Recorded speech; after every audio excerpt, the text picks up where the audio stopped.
Om Shanti. Continuing the chapter, Dada in Kashmir. Brahma Baba would walk among the children when the satsang was over for the day, and his fatherly vision would fall on all around him, giving the feeling of warmth and a sense of belonging. Safe and secure, every single person there, whether civic leaders or little children, experienced one thing: the Father of all souls, the one who teaches true knowledge, is here in our midst. Even those who came to the satsang for the first time felt it to be a transformative experience. Here was a different life. Here was happiness. Here was power. Outside was the world of insecurity, delusion, and moral cowardice.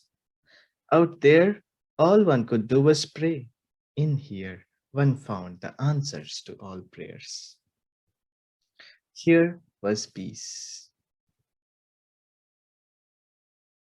Tired of wandering through a suffering world, weary of the wheel of life, longing for a homeward flight, I happened to stumble here to Om Mandali.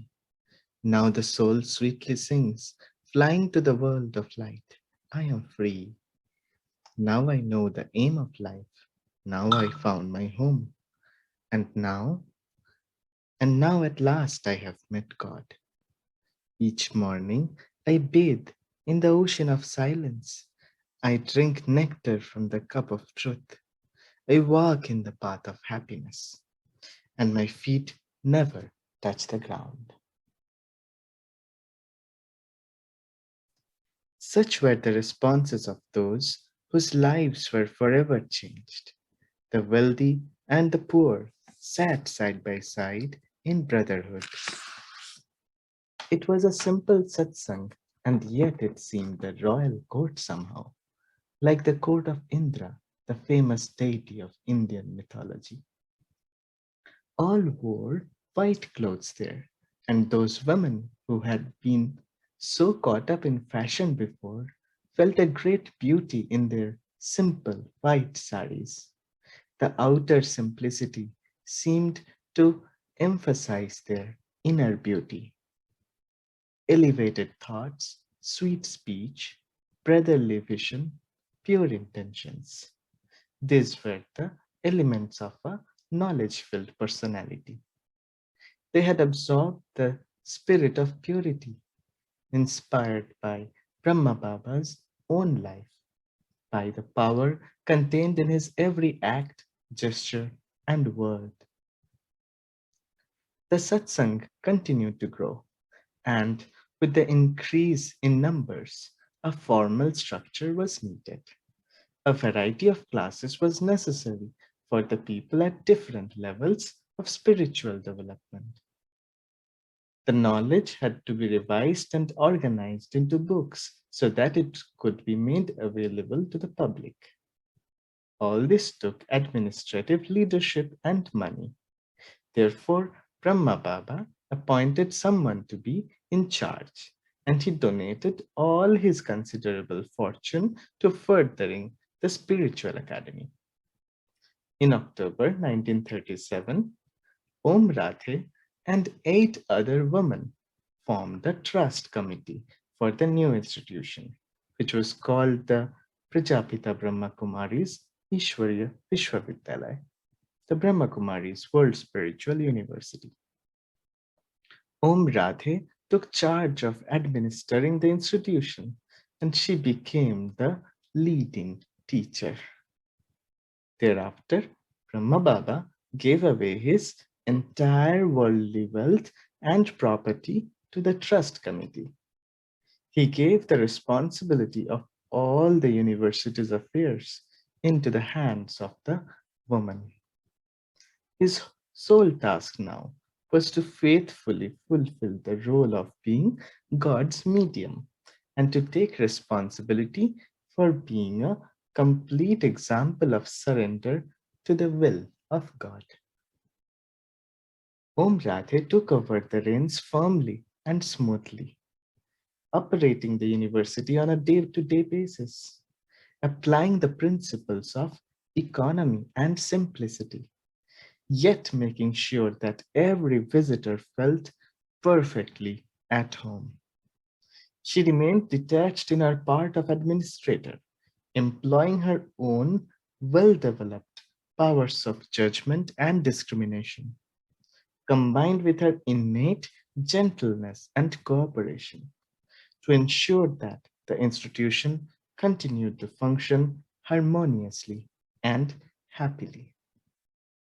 She herself always remembered that it was God's task she was performing, not her own.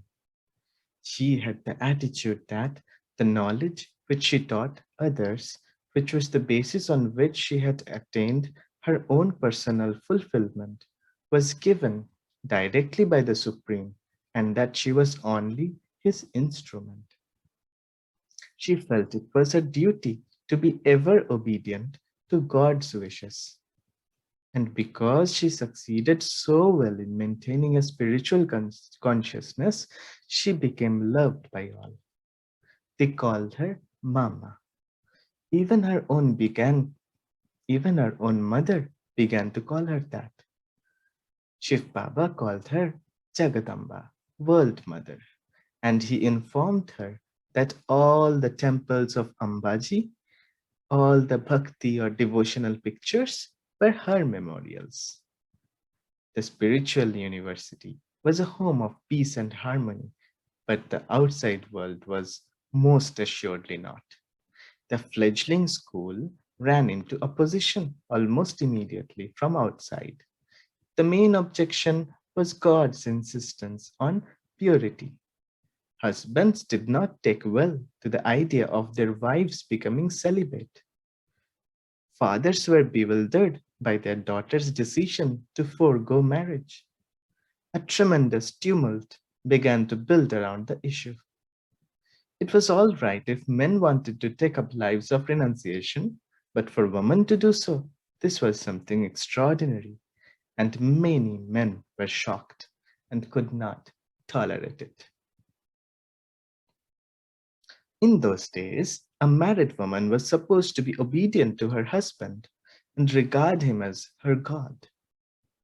The men were accustomed to this social structure, and it is not surprising that they became upset and felt their authority was undermined when their wives suddenly felt empowered to take charge of their own lives and to follow the principles of spiritual knowledge they had learned at the satsang and to become celibate. Of course, Brahma Baba foresaw all of this, and so at the very beginning, he told all who wished to attend the satsang, whether they were young girls or married women, that they had to bring with them a letter of permission from either their father, husband, or guardian. Once permission to attend the school had been granted, those relatives would be bound by it and difficulties avoided. However, it was not so simple. Many husbands flatly refused to sign such letters. In, they felt that, according to custom and tradition, they were lord and master over their wife, and a wife is their property, a domestic servant, and a sexual plaything, and they were not about to give up what they saw as their rights.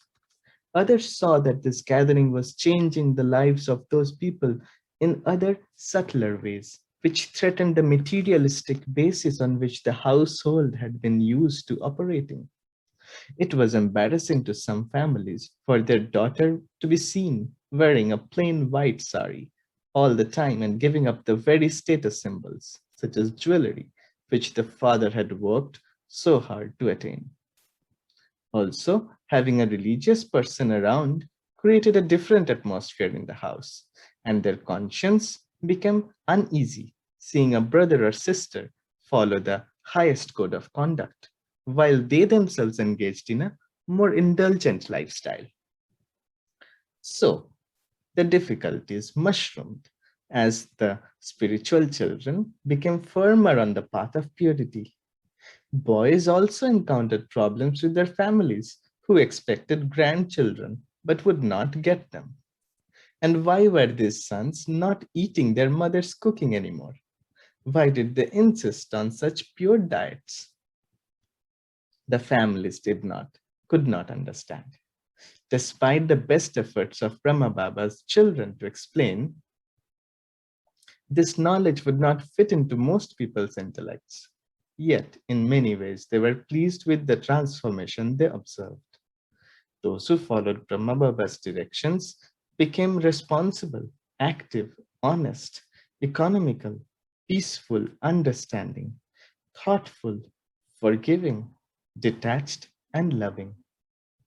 It was unbelievable how many virtues they had acquired, as if by magic. Children who had the habit of sleeping until noon were now arising at 4 in the morning for meditation. Those who had been lazy and unemployed were now working and achieving independence. Their families watched incredulously. How could a person be so down to earth, yet at the same time talk about divine revelations, world destruction, meeting God? In short, use the language of crackpots and dreamers. Such things should not mix, and yet they did, with evident harmony. Something very strange was going on. Still, for all its strangeness, those who came even a little closer had to admit that it did make sense. And if the families were open enough to speak with Brahma Baba personally, then the objections were gradually overcome. The experience of BK Dadi Hridaya Pushpa is illustrative of the kind of thing that happened. One day, Brahma Baba asked me to have my parents sign a permission letter. The note read, "We give permission to our daughter willingly that she may come to Om Mandali to drink the nectar of knowledge from Om Radhe, and for her to donate that nectar to others also." I requested my father to sign the card. He asked me what was taught at the satsang, and so I told him. My father was a meat eater and he drank a lot of wine. There was not an iota of religiousness in him. He got very angry as soon as he understood what I had said. "I will not sign anything like that," he shouted. I was perplexed. I went to my room to think, what would happen now? Brahma Baba wouldn't let me come to the satsang without permission, and my father would not give it. I felt that I could not live without continuing to learn the knowledge. I would be like a fish out of water. I prayed to God to help me. The next day, I went to see Brahma Baba and told him my problem. He smiled as if he had already heard my prayer and had considered it. He told me to invite my father to come and meet him. This excited me. I smiled again for the first time in days and ran home to tell my father. Brahma Baba has remembered you, I told him. He would like to see you. Hearing this, my father softened somewhat. For Dada Lake Raj had a great reputation in the community, and one did not lightly turn down an invitation to meet and confer with such a wealthy and established person. My father was also well respected in Hyderabad, and he could not, out of respect, refuse this call. Together, we went to see Brahma Baba. They talked in a very friendly way. Baba asked him, "Do you know why your daughter comes here? The peace that you see in her life today, how did she get it?" Baba gave him a little knowledge and then asked Om Radhe to explain at greater length. "You are a conscious soul," she told him. "This body is a temple. Does one give offerings of meat in a temple? Do you ever give gifts of wine to the deities?" My father listened, and he could not help but agree. He began to repent eating meat and drinking wine, and Om Radha convinced him that anger is a sin. The idea that he was a conscious soul, an eternal being, living in this temporary temple of the body, took hold of him. He returned home transformed. When he arrived at the house again, he began throwing his bottles of wine out into the street. They were expensive bottles of French wine. His brother saw what he was doing and ran to stop him. Brother, why are you throwing away this good wine? Give it to me if you don't want it. But my father replied, this sin which I have left behind, should I pass it on to you? I can't do that. Since that day, my father has been a vegetarian and has never touched another drop of alcohol. Not only did he sign my permission card, but he wrote letters to every member of the family, giving them all permission to attend. And then he wrote one for himself. I have given up wine, he laughed, but I think I have acquired a taste for this nectar. Why can't I indulge myself in this? He was very happy, and a weight seemed to have been lifted from our entire family. Such was Shiv Baba's magic. Om Shanti. Tomorrow we'll look into Om High School. Om Shanti.